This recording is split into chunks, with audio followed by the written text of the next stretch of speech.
Welcome everyone back in another video, specifically talking today about how to get the most out of the FHSA, the new tax-free savings account in Canada. We're going to go through 5 strategies so you can get full advantage of that tax-free account.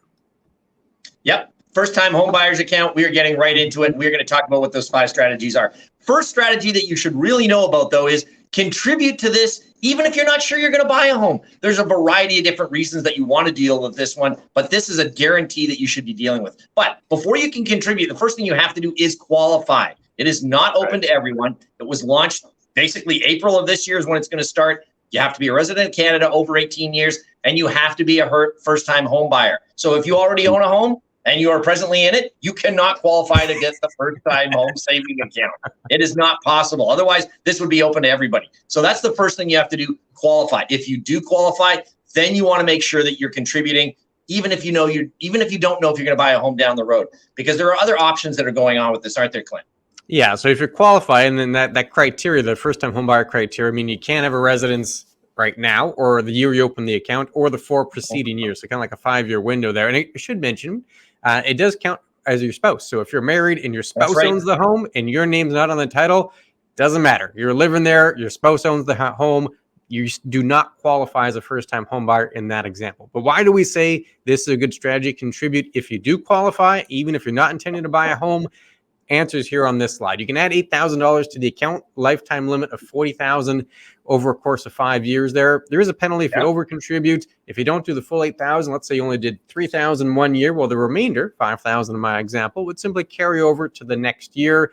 You can have the account open for 15 years or until the age of 71, whichever one comes sooner. The key item here, let's say you don't use the money for a house. You put it in, you get the 40 grand in there, you get all your tax savings, but you decide not to buy a home. That can roll right into an RRSP, Kevin. So it's like extra RRSP room. It doesn't even impact your RRSP room. Let's say you had 20 grand of RRSP room. You could still put the 40 grand from the first home savings account into the RRSP and still have 20 grand of RRSP room. So it's like a little extra boost to your RRSP. So if you qualify, open the account, contribute to it, even if you're not intending to buy a home, for that reason right there. The one qualifier here, though, Kevin, the one wrinkle I would say in that whole plan is if you don't need the upfront tax deduction, right? You put the money in the FHSA, you get an upfront tax deduction. If you have a lower income and you're not planning to buy a house, well, maybe the TFSA, the tax-free savings account, is the better option. But apart from that qualifier, you qualify, open it up,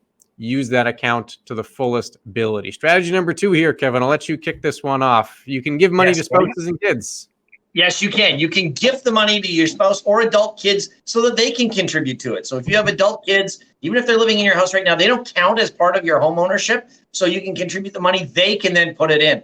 And by doing that, by gifting it, they are allowed to go in because it's not you. So let's remember that the FSA, it must be closed by the year following a withdrawal once we've done it. But so you need to have the home by October 24th, account closed by December if you've done your withdrawal in 2023. Now, unlike RSPs, is the big one, you can't do spousal contributions. So that's something that you have to know and make sure that you're aware of as to what's going on. And if you don't use the money for the home and don't roll it to the RSP, we're not dealing with the attribution rules here. We're dealing with it will be taxable in whoever's hands it's there. So if you gave the money to your spouse and they take it out and don't use it, they're taxed on it. You're not. Same with your adult kids. So if you gift the money, they can contribute it in there. That's one way you can get it through without having to deal with some of the other odds and ends that are going on. And one other thing to make sure of, you can mention a beneficiary on this. True. So that's important to know. Just like any other registered account, this does have beneficiary options going forward with it. That's some of the aspects of number 2, isn't it, Clint? It is. So we covered a lot of ground there. Quick recap strategy 2. If you have a spouse, and let's say you both qualify as first-time home buyers, but you have all the income, you can gift money to your spouse. You can both contribute. So now you have 2 first-time home savings accounts, and you can both get the deductions. You can get up to $80,000 in those accounts, and all the money can be used to a property in the future. And part of the reason why is that the spousal attribution rules, because usually if I give money to my spouse and they go invest, there can be a bit of a tax consequence for me. They don't apply. Those attribution rules don't apply for the FHSA. And that's what Kevin was getting at. If down the road you take the money out and there's a tax consequence, well, it's to the account holder. It doesn't get come back to the person that gifted the funds in the first place. So that applies to spouses. That also applies to adult children. So if you want to help out your kids, Kevin, with a home, you could give them money and they could put it in this account and they could get the full advantages of that. So that's strategy number 2. Number 3, if you're adding to the account, you do get that upfront savings, just like an RRSP, but you don't have to use it right away. Right, Kevin? That's right. I mean, basically similar to the RSP that we've had. If you put the money in, the way the first-time home buyers works is that whatever you're putting in, if you put the $8,000 in, you can deduct that off your taxes when you put it in. Now, just like the RSP, though, if you do not want to use it this year, or you figure that it's not worthwhile using this year, you can defer that a future years. So it can be moved forward. So you could assume the first 2 or 3 years you don't use it. Then if you put the full amount in, you'd have 16 or 24,000 you could use as an RSP contribution down the road. So that's a big factor to deal with, is that even though you put the contribution money in, you don't have to use the deduction immediately, which is really nice because you could be in a lower income bracket now. You could be in a much higher income bracket later, depending on what job you're in or whether promotions come around or increase in salary. So that's a big one to know, is that it is not automatic that you have to use it. You can defer it going forward. Yeah, that's strategy number 3 there. Number 4, and this kind of gets the priority sequence. We don't have unlimited funds. So which account do we use first? Well, if you qualify for the FHSA, use that one. Don't do the RSP in this one. If you have limited funds and you qualify, and remember, we went through the criteria of what it is to qualify for that account, you'd want to use the FHSA first. That would be the account to use. Then you can look at the RSP, and then even down the road, you can look at the TFSA as well. But FHSA before RSP, I think that's a pretty straightforward point. Would you agree, Kevin? Yeah, I mean, basically because it's the same deduction. So if you've got an FHSA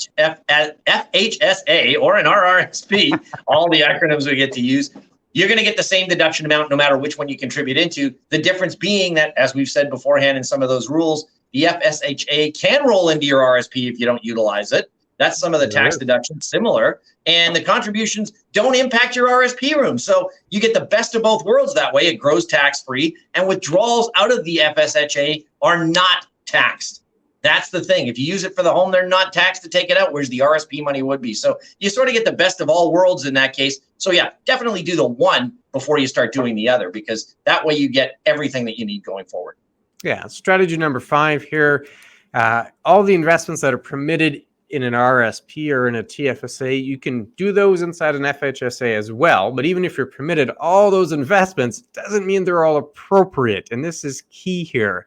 Just a friendly reminder that you need to invest appropriately for your goals, for your time horizon, for your risk tolerance. So if you're saving up for a house and you think, hey, in 3 years, I'm going to buy a house, well, stocks might not be the best option. Stocks are longer term tools, right? There's a difference between saving for retirement 20 years from now and saving for a house which you hope to buy in 3 years. You need to make sure you invest appropriately. So certainly the time horizon I just mentioned, you have to have a time frame in mind to make sure your investments match up with that.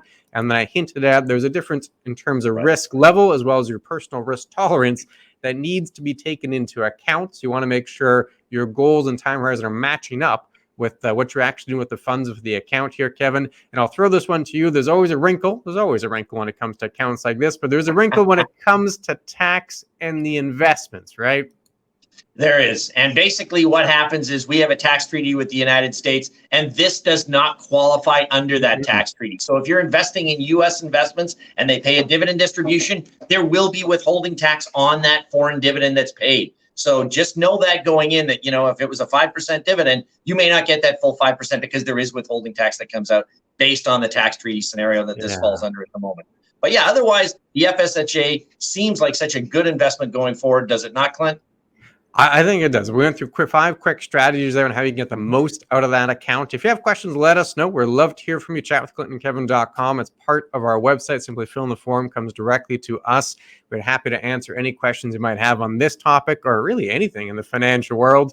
And we did this quickly looking at 5 strategies. If you want all the details of the FHSA, we did a separate video on that. We'll link to it. It's probably floating over Kevin's face right now. You can click on that one and we'll see you there. Take care, everybody.